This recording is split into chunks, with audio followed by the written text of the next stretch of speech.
Love it. Show of hands, who here is local? Who did not travel to get here, okay? For those that traveled to get here today, how many of you took an airplane?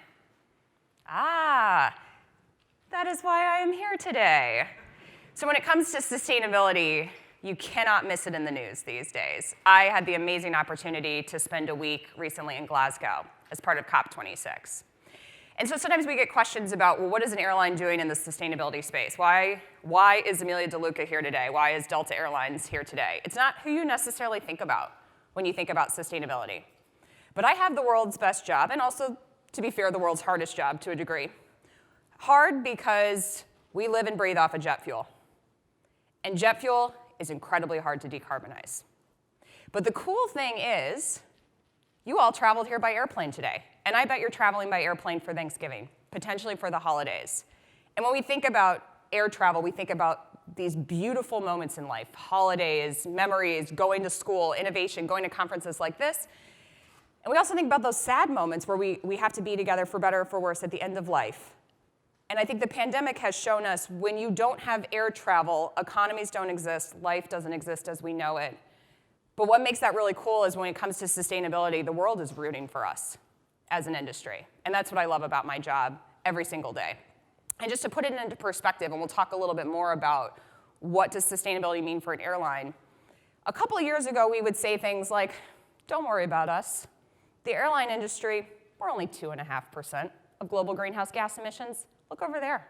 Hey, methane, food waste, cement, oil and gas, you name it. You just focus over here.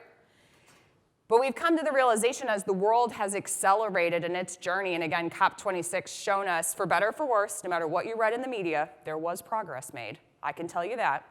But for better or for worse, if the airline industry does not start to move in its decarbonization journey, models show that we could actually be up to 1/4 of greenhouse gas emissions as we move into the 2030s and the 2040s. As some of those other industries start to move towards net zero, that leaves only a handful of us, these hard to decarbonize sectors. And again, the beauty of it is people want us to succeed. They want us to find a solution. And so what I wanted to talk a little bit about today is what those solutions are. And I will just also footnote what's really interesting about our journey right now is that we have just come out of the biggest crisis this industry has ever faced.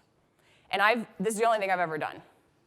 I graduated with a math degree with the only drive in my life to avoid the insurance industry. Sorry to anyone here from the insurance industry. And so a bankrupt airline sounded like a really fabulous idea. And I love this industry more than anything else. And I love the resiliency, the word we see up here that we just saw through the pandemic, that the airline industry has made it through the worst crisis that it has ever faced. And so it's with that I feel extremely confident that we're going to figure out this next phase of our journey, which again is decarbonization as we walk towards net zero at 2050. Okay, so let's take a step back real quick and talk about what Delta's doing in this space. So I probably don't need to explain to this audience fully what some of these commitments mean, but I'll just walk through them really quickly. When you're a hard to decarbonize sector, it is not okay to just say, I'll get there at 2050, don't worry about it. First off, my investors don't like that. Second off, my customers don't like that. My employees don't like it, and great partners like MIT are also saying, hey, we can help you, so let's set some interim targets. But thinking about where we are today, carbon neutral airline now. So if anyone here did travel on Delta Airlines, I'm very pleased to tell you that that was a carbon neutral journey. Does that mean I had 0 emissions on your flight? It does not. Sorry, I'm not going to pretend to tell you that. But it means I'm taking actions outside of my immediate scope. And in our space, it's working on conservation of trees to be able to neutralize our emissions. And COP26, of course, there was 2 major commitments that were made that you probably read about in the news in the first 2 days. One was the cutting of methane. The second one was ending deforestation at 2030. And Delta is one of the largest participants in the carbon offsets market. And what's really cool about that is we are on the cutting edge of some new types of offset projects called a jurisdictional offset that is truly going to make a difference as we get to that 2030, avoiding deforestation. But first thing to know, carbon neutral now. Pretty cool. Only airline in the world that is globally carbon neutral now. Very, very cool. So if you have to fly, please choose Delta and just know that you are making an impact in the world by conserving trees. So then we get into what's really cool, which is sustainable aviation fuel. You'll also hear me refer to it as SAF. So just telling you now, SAF, sustainable aviation fuel, also known as biofuels. Used to be the sorts of things that you would think about used cooking oil.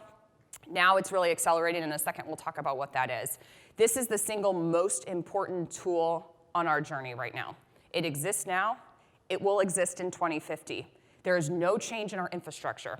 You blend it with fuel today and you drop it in and away you go. So this is really exciting. So if you walk away again with one thing about where our future lies, just know SAF is critical right now. Science-based target, for those that are not familiar with what that means, it is essentially an alignment of a company's work in the interim period between now and its net zero final. So for us, net zero is 2050. Science-based target at 2035 just means I have a target that aligns me to the Paris Agreement. And for us, it's a carbon intensity target, or really, because my footprint comes from jet fuel, it's a fuel efficiency target. So just think about your car more than anything. We're all out there right now shopping for cars. Many of you have gone to electric, so that's your net zero, zero emissions. Some of you might be moving into hybrid, for example. A hybrid car is kind of like my science-based target. It's my interim step as I move towards net zero, but it aligns me to the Paris Agreement, and that is really important, in particular to our investors. And then when we think about really the long run, it's zero impact aviation, and I'll talk about that on the next slide. What does zero impact aviation mean? Because it means no emissions, right? But it means a whole lot more. All right, so here's our full agenda. So let me just quickly, again, show of hands here. Before I started speaking today, could you have told me that 98% of my carbon footprint comes from jet fuel? Did anyone know that? Okay, got a few hands. Go, I'm doing my job. Well, I'm getting out with media, making sure people know our story. What's really interesting is most consumers, not surprising, focus more on these items on here on the left. And that I think is really fair. Consumers travel and they think about the waste. They think about the single-use plastics. They think about, hey, that plastic cup, flight attendant, I watched you put that in the trash. How come you're not recycling that? And during the pandemic, why is everything in a plastic bag? Plastic bags upon plastic bags upon plastic bags. And so I will say, with our consumers becoming more educated in this space, it is not enough to just say, don't worry about the plastic, because my problem is jet fuel. We really have to tackle all of it. The other one that's really cool is our electrification plans for our ground support equipment. So if you look out of an airplane window, you're going to see a whole lot of vehicles on the ramp, whether that's pushing that airplane back, the baggage loader.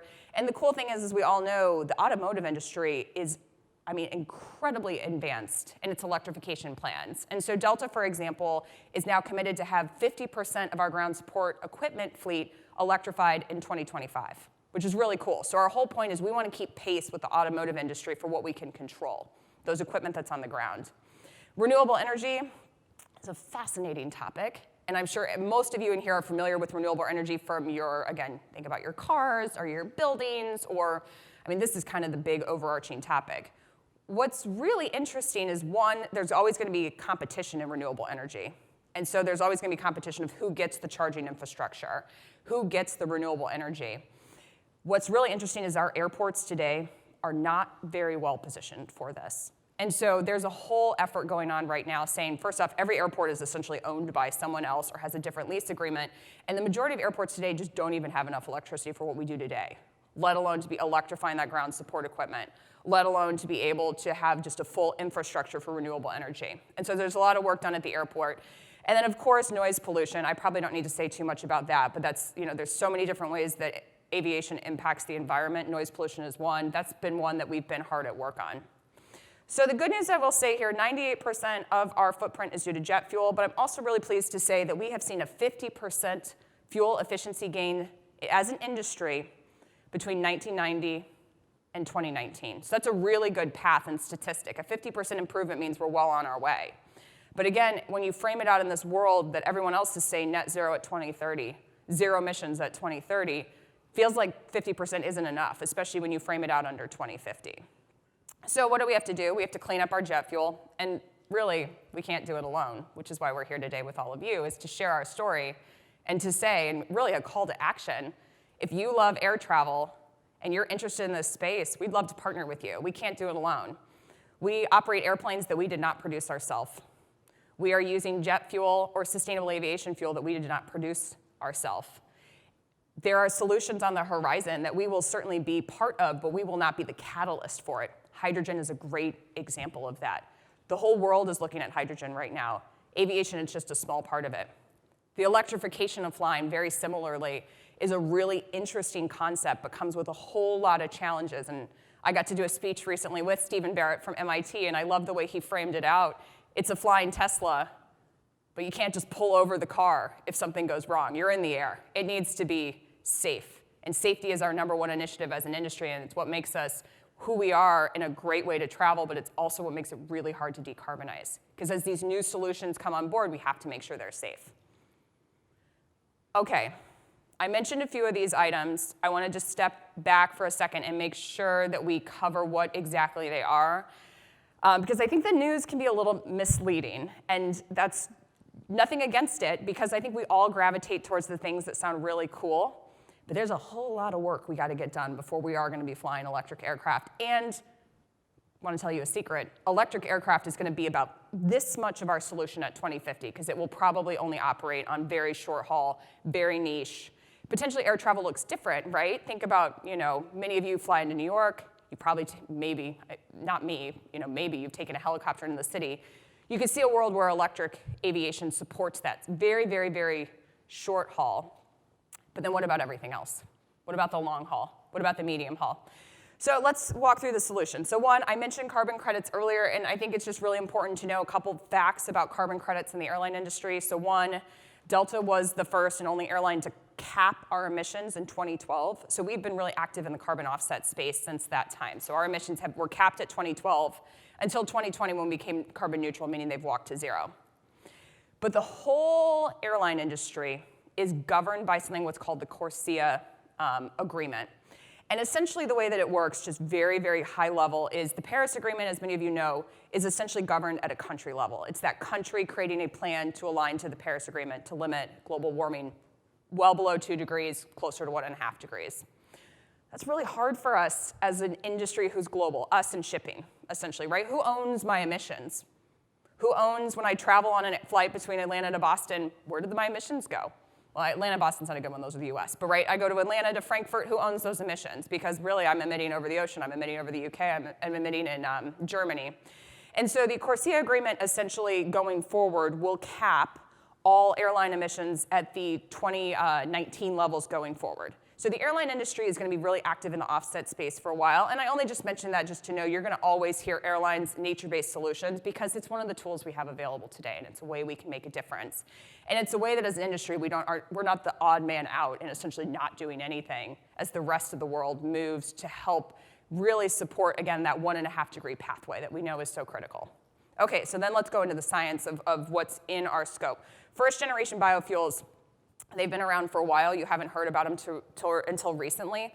First generation biofuels, I will just say, those are products that would be considered edible. And so that's the conflict a little bit, is like, okay, well, if this product could be used as either feedstock for animals or cooking oil that could actually be used to actually cook, there's a conflict of interest there. And we've learned a lot recently about how when you take a product that could otherwise be used for, again, feedstock for an animal, and you move it into another industry, well, you're going to get that feedstock from an animal somewhere else, which means you're going to have more farming, which means you cut down more trees. Okay, so first generation biofuels, great, we learned a lot, not the perfect solution. Second generation biofuels is when we get into what's called the non-edibles. So again, you're not robbing one side to move it over here. Things that we use today, and this is really cool. Who here knew, again, before today, that we were using sustainable aviation fuel, like today? Did anyone know that? I see a few hands. Good. What an educated group. Love it. Well, look where we are. So we're using it today. And so sources today are used cooking oil. Another one that we're using is inedible corn. Or a really cool one that's trying to scale right now is to essentially use forest residue. Forest residue that's not being used for anything else. So second generation biofuels just essentially means we are not taking land or a product that could be used for something else. We truly are using a product that has no other purpose besides this. And with this is where you get significant emission savings, because of course we look at the circularity of sustainable aviation fuel when we say, hey, it can reduce carbon emissions up to 80%. We're looking at the entire circular life cycle of that. Sustainable aviation fuel, a couple quick facts though, 3 to 5 times more expensive than jet fuel. So that's one, that's a huge daunting challenge. 2, just to give you a sense of magnitude, Delta will likely use about 1 million gallons of sustainable aviation fuel in the next year, more or less, okay? To hit my 10% sustainable aviation fuel at 2030, that is 400 million gallons. So somewhere between now, 1 million, and 2030, 400 million, we have to create a whole new industry. This industry doesn't exist today. There are 2 producers in the world today. That being said, on any given week, I get calls from 5 new potential producers in this space. There's a ton of startups in this space. We love them. Different feedstocks, different technologies, different locations, different pricing structures. And what's really interesting, if we watch the European space, Europe starts with sustainable aviation fuel mandates starting next year. So starting in France next year, there will be a mandate from the French government to all producers of oil or jet fuel in France that 1% of that must be produced from sustainable aviation fuel. So there's an immense amount of acceleration there. The question is the green premium. I mentioned that 3 to 5 times as expensive. We are an airline, well, frankly, right now we're not making any money, right? We're still pulling out of the worst, again, crisis in our life. We're always going to be an industry on razor-thin margins. Doesn't take anyone probably who went through a business school course on aviation has done a case study on how we kind of go up and down. That's just kind of how we are. And so who's going to pay for the green premium, and what are we going to do about it? Well, we always have 3 stakeholders when it comes to green premiums. We've got 3 stakeholders. We've got the government, we've got the corporation and other corporations, and then we have the end consumer. And so just to quickly talk about SAF, from a government perspective, we've got approaches like Europe, which is the mandate. So I'm not sure that that would be them helping with the green premium, but there's different theories on how you handle a green premium, and some say just throw a mandate on there and we'll figure it out. And we're all watching Europe to see what happens. In the United States, we have what is proposed under the reconciliation bill called the Blender's Tax Credit. Blender's Tax Credit would essentially give an incentive to those producers that would help us to scale that. So that Blender's Tax Credit, in addition to the low carbon fuel standard, which exists today in states like California, help us bring that cost down fairly significantly, which is critical because right now, these sustainable aviation fuel producers are about to break ground. The next 6 months are critical that those demand signals are there, as well as the support mechanisms that will certainly come from our policymakers. Okay, so that's government.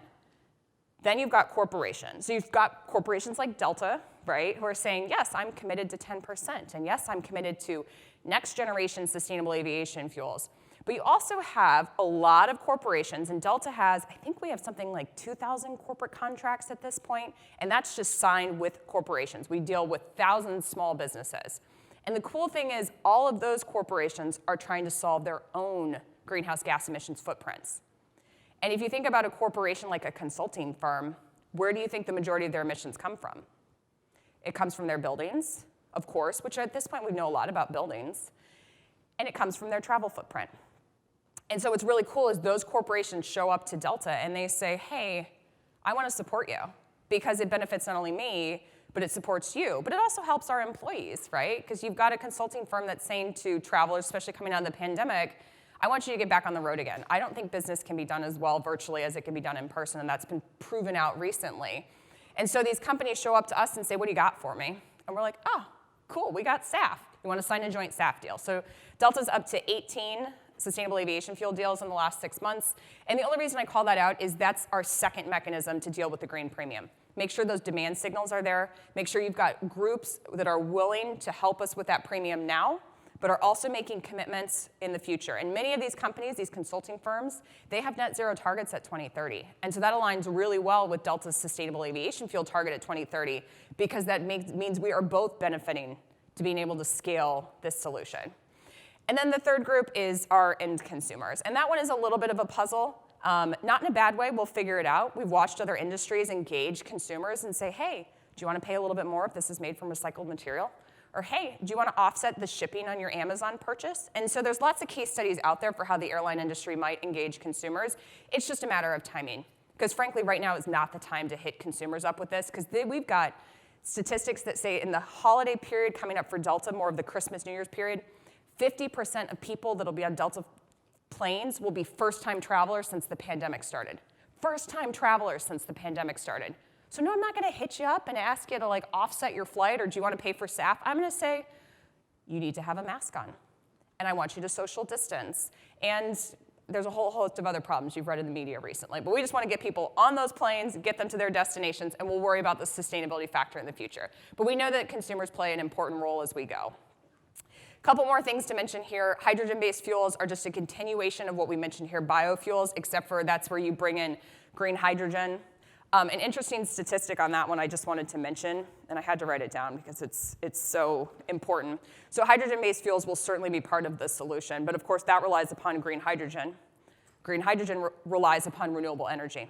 Interesting statistic. If we were going to use hydrogen-based fuels to fuel all of the flights in and out of LA, the energy that would be needed to make those hydrogen-based fuels, we would need 2 of the largest nuclear plants in the world today just to power flights in and out of LA on hydrogen.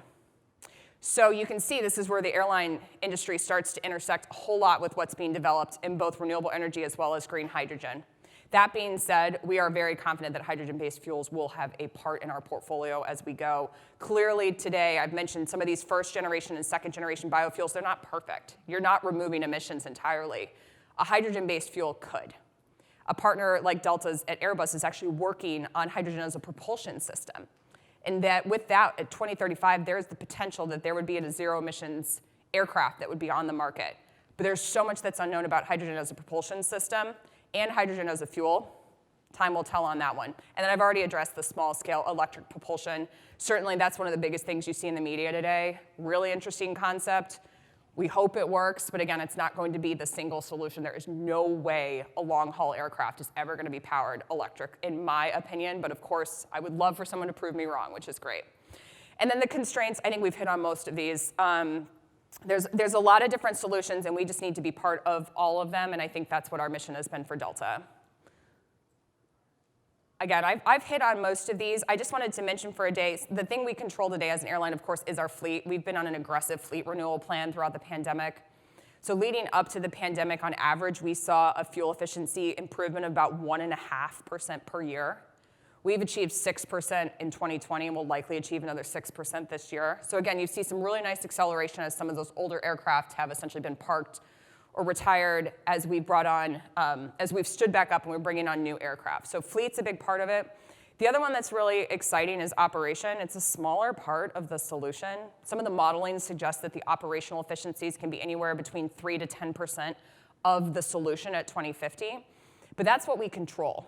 It's how we fly. And I'll just mention, if you're not quite sure what this one is, the next time you're on Google Maps and you type in directions to go somewhere, you're going to notice that Google is now suggesting a path that has a green leaf.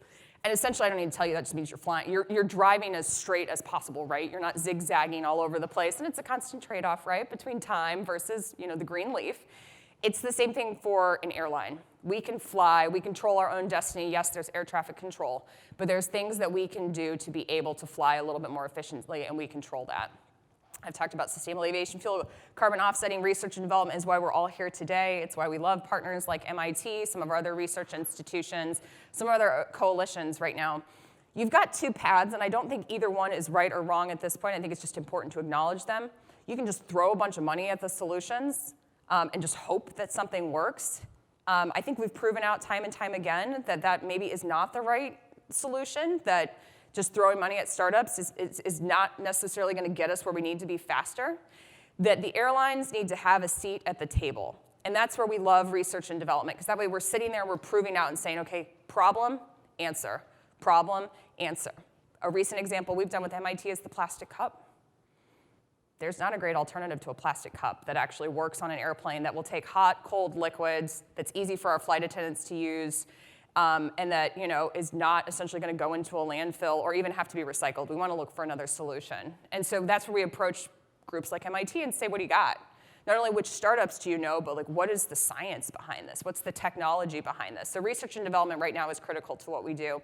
Target investment, though, is also important, but from a Delta perspective, again, it's about investing in companies where then we can sit beside them and say, what are we going to do? How are we going to scale this solution? It's not just sprinkling money out there, but essentially saying, I'm going to make a couple bets on a couple solutions and make sure they get to market. And that's always been Delta's approach to innovation with some of the things that we've done, and it'll be the same when it comes to clean tech.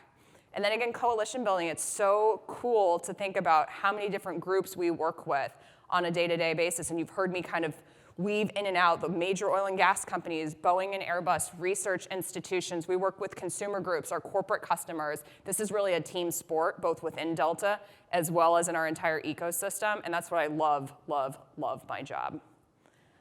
All right, I'm going to pause for a second. We do have some questions that have come in, but before I move to questions, I just want to say thank you. Hopefully you can tell from my energy how much I love this, how much Delta loves this. This is one of the coolest things we're doing. You're going to hear Delta talk more and more about it. And really, again, my call to action is all of you participate with us in our journey. You have ideas, you have a love for our industry, you probably participate with startups or research institutions, you name it. I have a feeling each one of you, as you go through your journey, are going to be interwoven into our sustainability journey. So I just hope you know that Delta is a trusted partner. We want to hear from you as we go, and just please keep rooting us on, because again, I think that's the whole goal here, is to let the world know that the aviation industry, we're going to figure it out. We got a little ways to go, but we're counting on everyone in this room to be with us. Okay. Oh, thank you.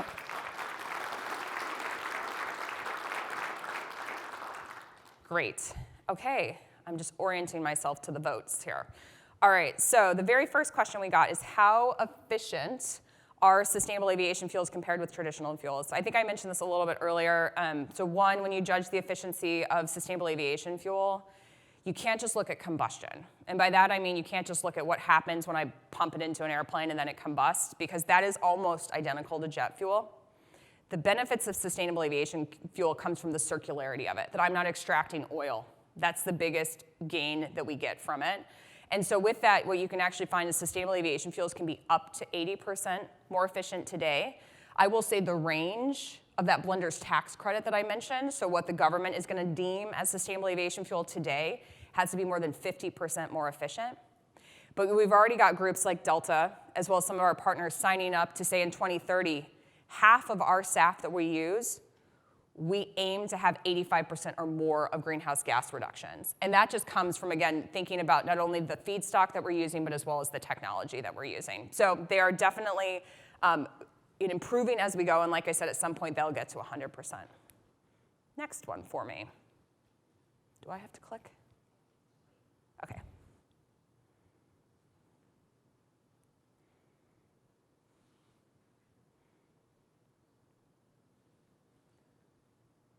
All right.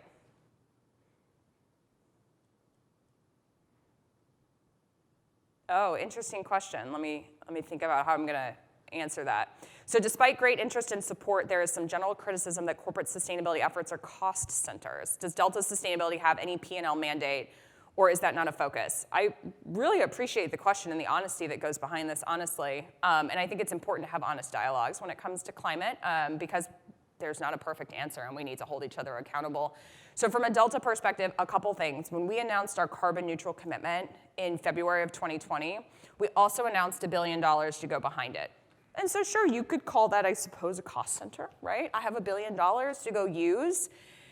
But I think to just assume it's a cost center assumes that it's not integrated throughout the business. And when you think about aviation, we will not exist if we do not have a solution for this. So I actually think about it a little bit as the reverse. And now our main focus has been not as a cost center, but actually to make sure that the price of carbon, more or less, is built into all business decisions that we make as a company. And so it's not a cost center, it is a consideration in terms of how we decide to accelerate our fleet plans going forward. We should have some acknowledgement of the cost of carbon, both internally today as well as what it could be in the future. And so there is no P&L mandate. It's actually pretty cool because we, unlike a lot of other groups that are constrained right now, we've got full support all the way up to our CEO to essentially do whatever it takes to get the job done, which is really a really wonderful feeling. Next. Oh, my next favorite question. What will happen to airfares when airlines drive decarbonization? Well, I talked about the green premium a little bit earlier, so I think I'll just kind of stick to that logic. To say that we will not have a green premium is 100% a falsehood. So, I mean, everything that you guys do, your electricity bills, again, you look at the way you're purchasing clothing recently, and you're seeing that you definitely, if you're moving into sustainability, there is a cost that comes with that. It's a cost curve that comes up, and then it's a cost curve that walks down. And part of what was being discussed at COP26 is how are we going to finance the, I think it's $1.5 trillion that essentially is needed to help the whole world transition. So from our sector, again, Our goal is to be, we know what happens when airfare goes up. We often lose demand. We also know, and just for a brief moment, sustainability, of course, is social sustainability. And it's essentially saying, let's transition in a way that's equitable. Let's address inequities today, but also transition in an equitable way. And so I think we're going to be laser focused as best we can to make sure that the airline industry continues to be inclusive. There are already communities that do not travel by air today globally. And what we want to do is not prohibit them further, but bring them along with us in the journey, which again, looking at the stakeholder wheel, is governments need to support, the corporation, other corporates need to support, and only then do we look to the consumer. All right, with that, thank you very much. Appreciate the time. Keep traveling.